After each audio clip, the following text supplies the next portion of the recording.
Hello everyone, welcome to today's session. We are in the series of literary terms. Today we are going to discuss the term stream of consciousness. Stream of consciousness is a technique in modern fiction which depicts the flow of incoherent thoughts and feelings in the mind of a character.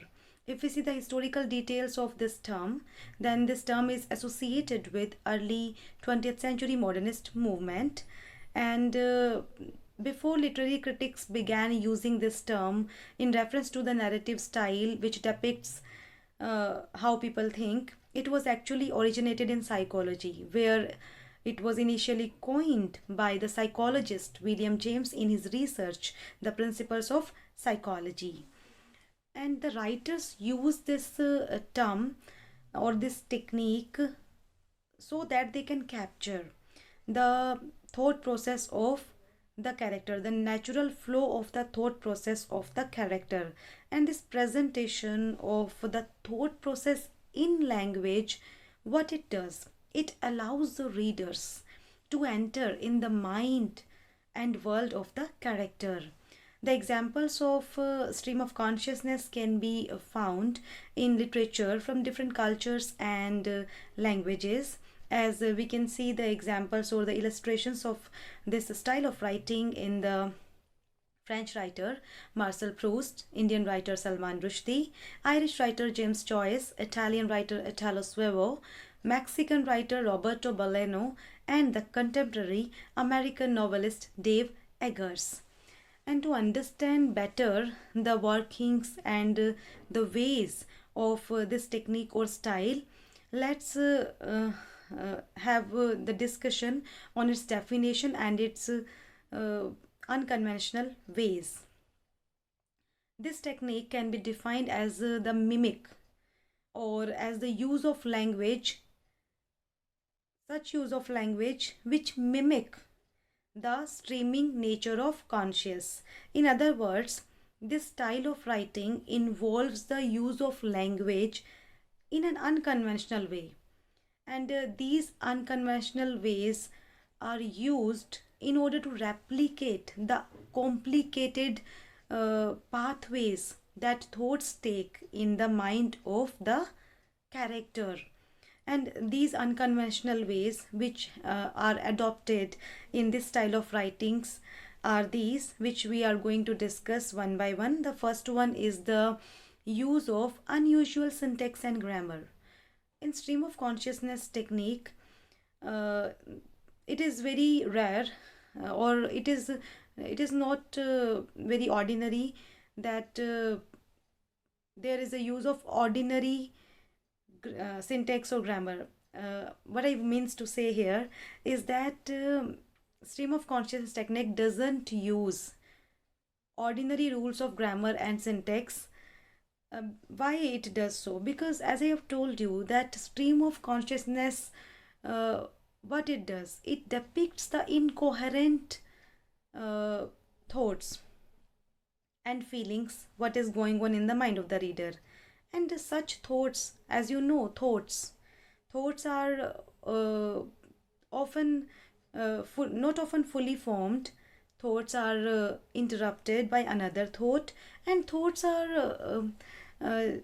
can take another course. Thoughts change their course in the middle. So the depiction of such thoughts which change their course, which are getting interrupted, which are not fully formed, for them writers especially use unusual, or I can say incorrect, the grammatically and syntactically incorrect sentences depict these thoughts. And I hope that you have came across or you have come across these type of examples in the writing when you faced italics, ellipses, dashes and line breaks in the writings. And these italics, ellipses, dashes and line breaks in the writings are indicating, or they indicate, what they indicate, if you find these in writings, they indicate the pauses and shifts in the thoughts, which is the character's train of thought.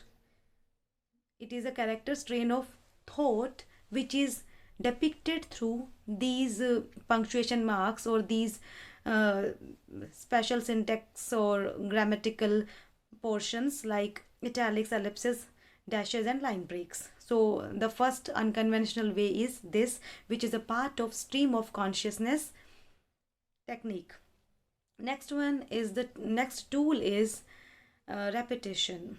Writers use repetition so that they can depict or they can show that a character is keep coming back to or is fixating on a certain thought or a certain sensory impression. So, in order to show this, they often use repeated phrases or words.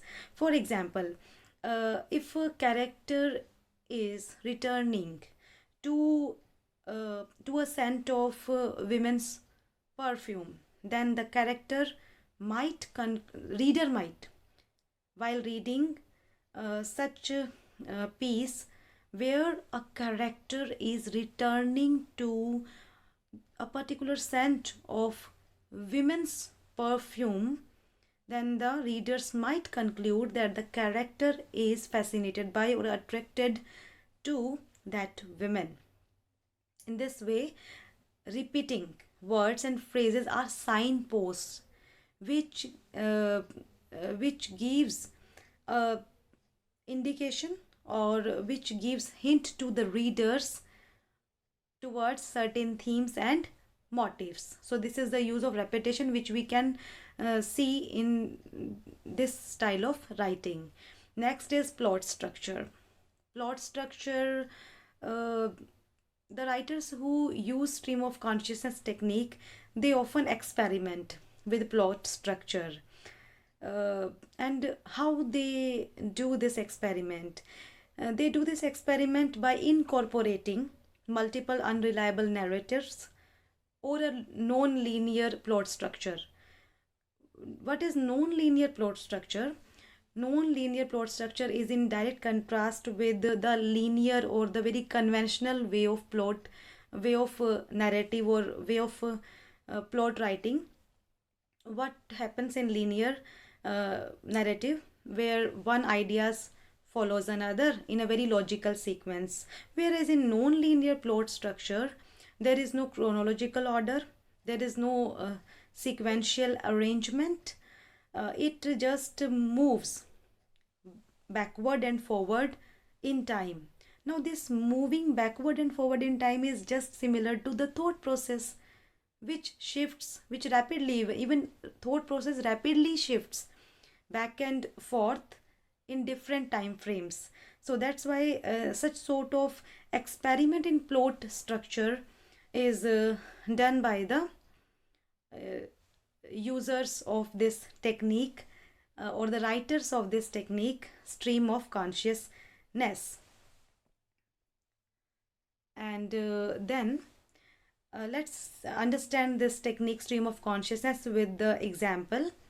Here I have taken this excerpt from Mrs. Dalloway by Virginia Woolf, and Virginia Woolf is known for her using stream of consciousness in her writing.